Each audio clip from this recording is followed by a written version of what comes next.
Isang mapagpalang araw po sa ating lahat, lalong-lalo na sa lahat ng ating mga manonood at mga member consumer owners. Muli, malugod po namin kayong tinatanggap sa ating another episode of video podcast ng Bantay Kuryente. Layunin po nating magkaroon at magbigay ng kaalaman ukol sa mga kasulukuyang nangyayari, lalong-lalo na sa ating mga MCO upang magkaroon tayo ng informed decisions. And today, ngayong araw nga po ay makakasama po natin ang isa sa matibay na haligi sa kilusang consumer sa Negros. Walang iba kundi si dating Congressman Pipito Pete Pico. Bilang dating kinatawan ng Diwa Party List sa ika-17 Kongreso at isang veteranong tagapagtanggol ng karapatang pantao, dinala niya ang kanyang kaalaman sa batas laban ng mga membro ng kooperatiba bilang lead convener ng Anti-Seneco JVA Coalition. Magandang araw po, dating Congressman Pete. Ayan. So, kamusta po kayo ngayong araw? Muli, maraming salamat po sa pagpapaunlak ng aming imbitasyon. Magandang umaga o magandang araw sa iyo. Ayan, meron po tayong mga inihandang katanungan po para sa inyo, sir. Ano po ba ang naging papel ninyo sa paglaban sa privatisasyon sa Seneco upang magkaroon po ng kalinawan sa ating mga manonood? Siguro dahil meron tayong konting kaalaman sa batas, tapos pa tayo ng abogasiya at naglingkod bilang congressman ng Diwa Party List, baka ako makatulong po ito yung aking konting kalaman doon sa mga batas tungkol sa, lalo na sa usaping kooperatiba sa ating bansa. Kasi maraming mga legislation sa co-op na dapat siguro ma-inform yung ating mga tao at lalo na itong usaping sa pag-promote at develop ng ating kooperatiba. Isa po kayo sa mga nagbabala na ang privatisasyon ay hindi lunas sa brownout, kundi paraan lamang para mapuno ang bulsa ng mga shareholders. Bakit niyo po nasabi na mapanganib po para sa mga ordinaryong mamamayan ang pagkawala ng non-profit character ng isang kooperatiba?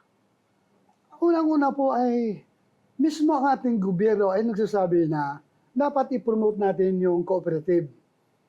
Under Section 5 or 15, Article 12 of the 1987 Constitution, the government should promote the development and growth of cooperatives as instrument of social justice.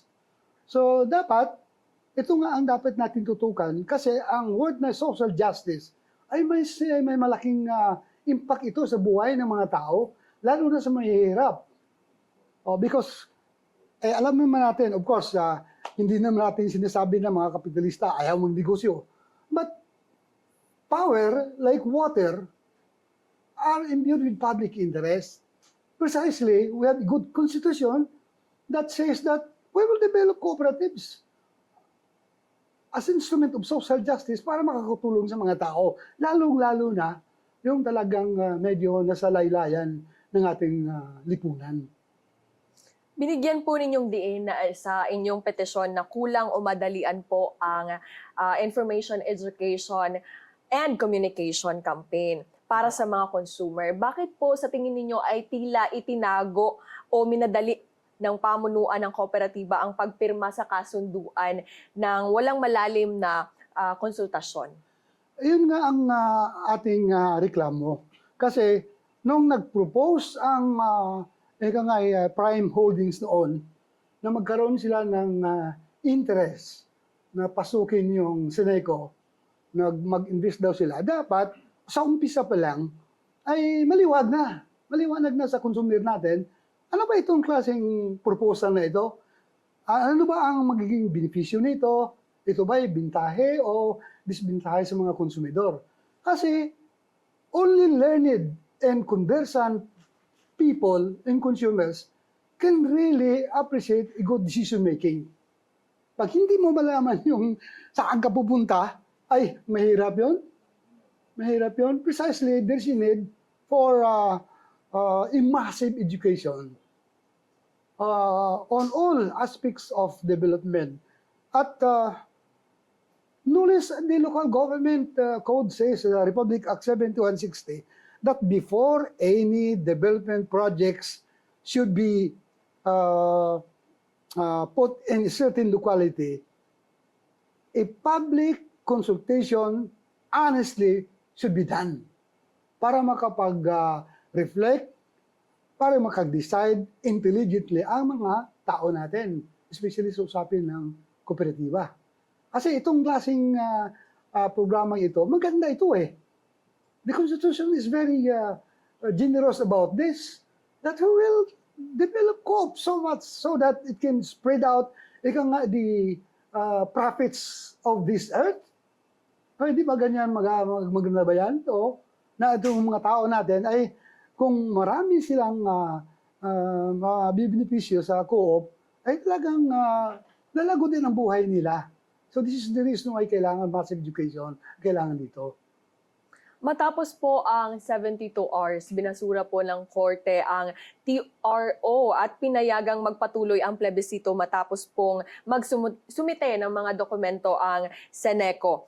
Paano po hinarap ng inyong legal team ang biglaang pagbaliktad sa sitwasyong ito? Ito nga nang nabigla din kami bakit bumaligtad yung korte. Kasi initially, we grant the TRO only na-recall niya. The fact is this, even prior sa hearing, ay nagkaroon na ng duda kami na i-withdraw nila yung TRO. Kasi dapat doon lang mismo sa pag-grant ng TRO, hindi na sana tinuloy nila yung GBA. Kasi mayroon maliwanag na eh. Mayroon ng order ng korte. Pero for reasons only known to the courts, wala tayong magagawa eh. Sila daw yung mas marunong sa kanilang ginawang legal, so tinanggap namin. But we did not stop there actually. We did not stop there. We continue our legal battle with the courts until we reach the Supreme Court because ultimately, dinismiss nila yung kaso namin for nullification of the joint venture agreement because we believe that joint venture agreement did not satisfy the requirements of the law. Consultation, due process, procedural matters. Nakita na natin ang nangyari. Nagkaroon ng AGMA, I was there sa AGMA. I am a living witness to what happened. Nagkaroon ng AGMA, there was no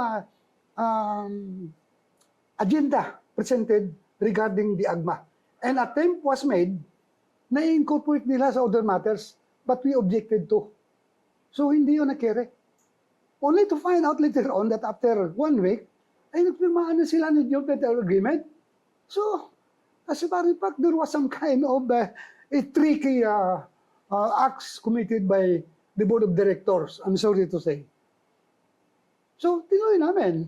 At hanggang ngayon, nakapinding sa Supreme Court pa yung kaso. And we will not rest on that until the last final court, the last court of that last resort, so to speak, na mag-decide na, sige, wala, tapos na. But until such time na wala yun, magpatuloy din namin. We hope that the justices can reflect and can realize the importance of public participation because the number one argument on that is that there was no public consultation, so to speak, and a fundamental requirement para merong social acceptability yung mga tao, especially sa mga cooperators. Cooperators, this is cooperative. I know this for a fact because at one time, naging head ako ng provincial cooperative team sa province ng Negros Occidental. And I know the principles of cooperativism. Sana i-practice ito honestly and truly. Dahil din po kayo ay former part po ng, galing po kayo sa Diwa Party List na may advokasya para po sa sektor ng paggawa. Ano po ba ang inyong naging pagsusuri sa mga kalagayan ng mga dating empleyado ng Seneco? Totoo po bang marami ang nawalan ng trabaho at nawalan ng proteksyon matapos po ang takeover? The fact remains na out of probably 300 ng mga empleyado ng Seneco, siguro about mga 50 or 60 lang yung naiwan. Precisely, they have more reasons. Dahil kami na yun, bahala na sila. But I would like to believe na meron silang no-offer din, of course. Dahil hindi naman basta-basta nila i-terminate yung mga tao yun. They are enjoying security of tenure, as a matter of fact, because Seneco is a public utility and therefore, they are all public officers. And under the law, you cannot simply dismiss unless and until bigyan mo sila ng tamang kompensasyon. And only kung mag-agree sila. Siguro, yung iba, medyo kinakabahan na rin kung ano mangyari. Yung iba, tumanggap na lang yata ng kanilang compensation din. At of course, that's anti-labor because you're reducing the workforce. Imbis na yung tao ay marami kang bibigyan ng sweldo, konti na lang, paano ang pamilya nila? Yun nga. Because over and above sa mga benefits or sa mga tinanggap nila, mas maganda yung medyo mahaba. May security of tenure ka hanggang mag-retire ka. In this case, there's no retirement benefits. O, paano yun? Mapapag-retire ka pa sana sa Seneco and enjoy the rest of your life sa benefits ng retirement pay and all other benefits as employee of a government-owned and controlled corporation. Ngayong operational na po ang bagong private utility na at sinasabing may bitbit na 2.1 billion pesos na pondo para sa rehabilitasyon. Sa inyo, masasabi niyo po bang nagbago ang inyong pananaw o nanatili po ang inyong pangamba o naging babala po ninyo noon? I'm a consumer of Seneco. Registered consumer. At noong last week, brown out ngayon ng umaga, paggabi, brown out na naman. Sabi ko, wala namang pagbabago pala ito.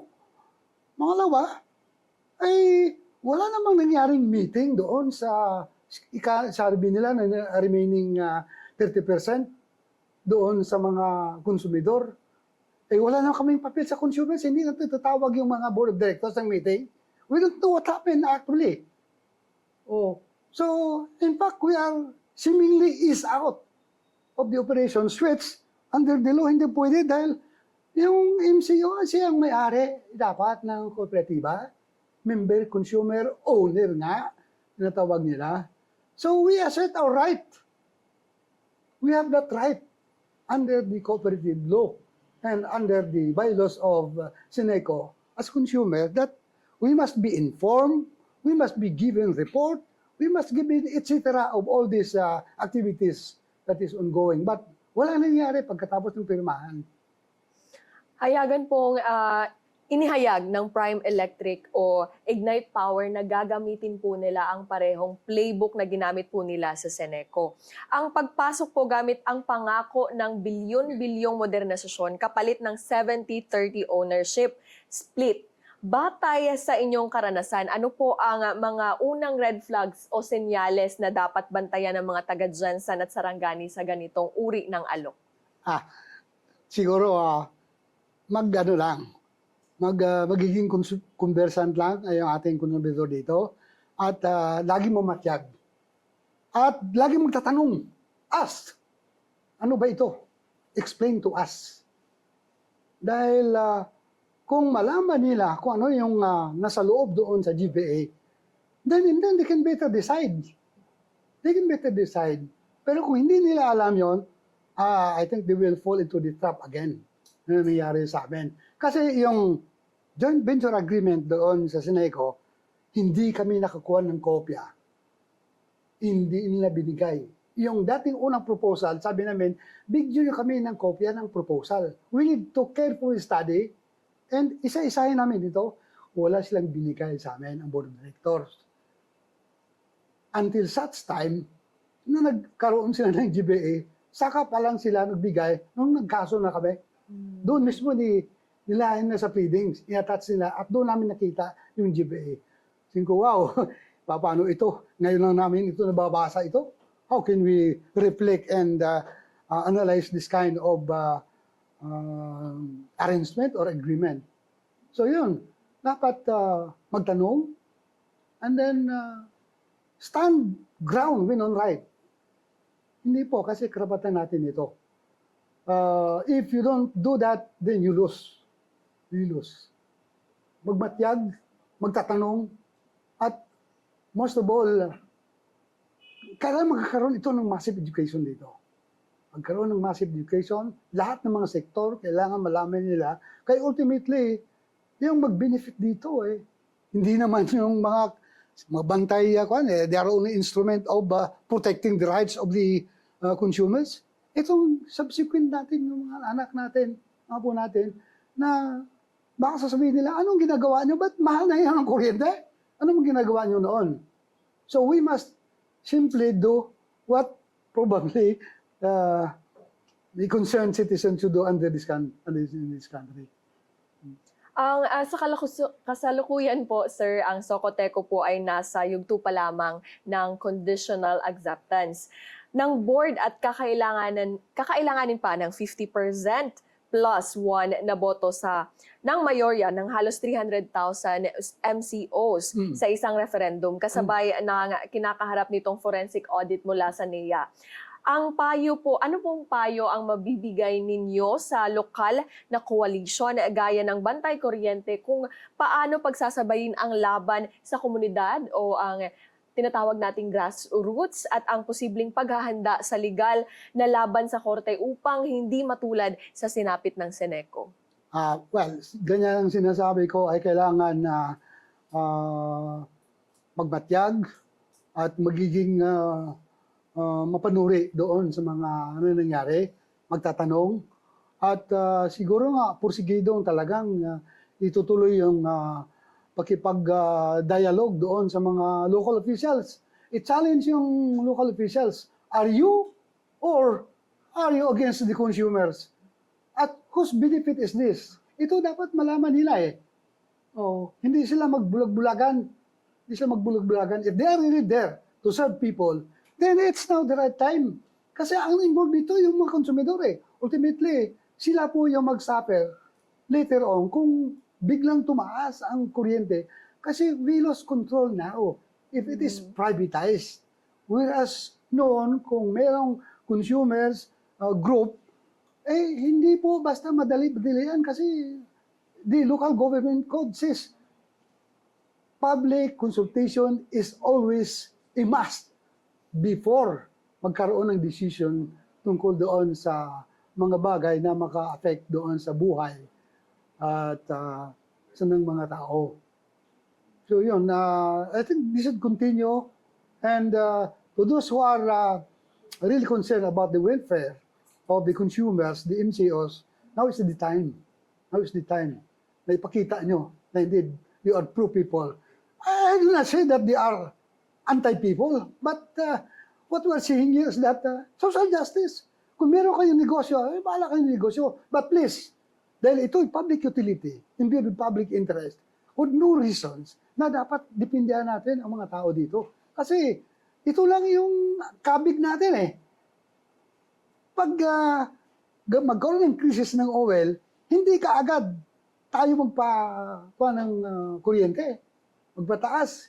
Konsultahan muna natin mga tao because ultimately, they are the beneficiary of whatever good things we will do sa mga consumer natin. Kung babalikan po ninyo ang kronolohiya ng inyong laban mula noong taong 2023 hanggang 2024 noong maipasa na po ang batas, ano po ba ang mahahalagang leksyon o mga lesson learned na maaaring natutunan po ninyo na maaari nyo pong ibahagi sa ating mga consumer? Dito sa Jensan at saka dito sa probinsya, saludo ako sa Bantay Kuryente. Very strong. At sa mga concerned citizens dito, maging sa simbahan, sa komunidad, sa academy. Ito pong kailangan natin. A very strong and potent organization who will always fight for the right of the consumers and the general public in general. Ito po ang lesson natin dito. Kasi, well, very unfortunately sa amin, kami lang yata doon sa MCO ang talagang lumalaban eh. Yung aming mga kaibigan doon sa City Hall at saka sa iba naming mga kasama doon, kahit yung aking mga kasama doon sa 17th Congress, silent naman sila doon sa mga issues. So, we will simply be challenged by the constitutional provision, the first provision under the Constitution, that sovereignty resides in the people and all government authority emanates from them. Yung otoridad nasa tao eh. Will you speak or not? Shall we remain silent or not? Ito po yung mga challenges natin. And I think the time is now. Speak. Stand for what is right. Because ultimately, hindi lang po magpapasalamat ng tao, God will always say, thank you because you have taken care of the list of your brethren. Yun po. Para po sa mga grupong patuloy na lumalaban sa privatisasyon ng mga serbisyong pampubliko, paano po ninyo sila hihikayatin na wag po mawala ng pag-asa sa kabila po ng mga dambuhalang pondo na inilalahad ng malalaking korporasyon? Well, I again, have faith in ourselves. We can move mountains. We can move mountains. If we are strong, united, and a potent group. There's only one basis here. The truth. And isa pa, yung ating paniniwala na kaya natin pag tayo ay nagkakaisa. Kaya natin. Because ang ating intention dito ay para sa lahat. At ang intention natin dito ay upang maisakatuparan ang utos ng Panginoon. Building the kingdom of God where there is truth, righteousness, and peace. Yung po. Yung ating Panginoon siguro masaya pag sinasabi natin, God, I have come to the rescue of our people because it is your commandment to us. Go where my people is. So yun pa lang siguro ang, let's say, lesson dito and challenge. Stand for what is right. Stand for what believe is to be done for all.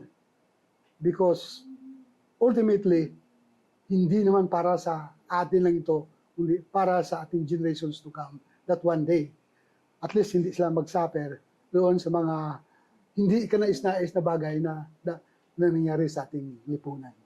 Ganun po. Maraming salamat po. Sir, meron pa po ba kayong nais na ipahiwatig o mga huling mensahe na nais niyo pong ibahagi sa ating mga member consumer owners? Well, yun nga, sinasabi ko na just have faith in ourselves that we can do something to the list of our brethren. Kaya natin to. And there's no impossibility if we stand united against all forms of what we believe are not good for our consumers and for the people. Ayan. Maraming salamat po, Sir Pipito. Maraming salamat po muli sa pagpapaunlak po ng aming imbitasyon.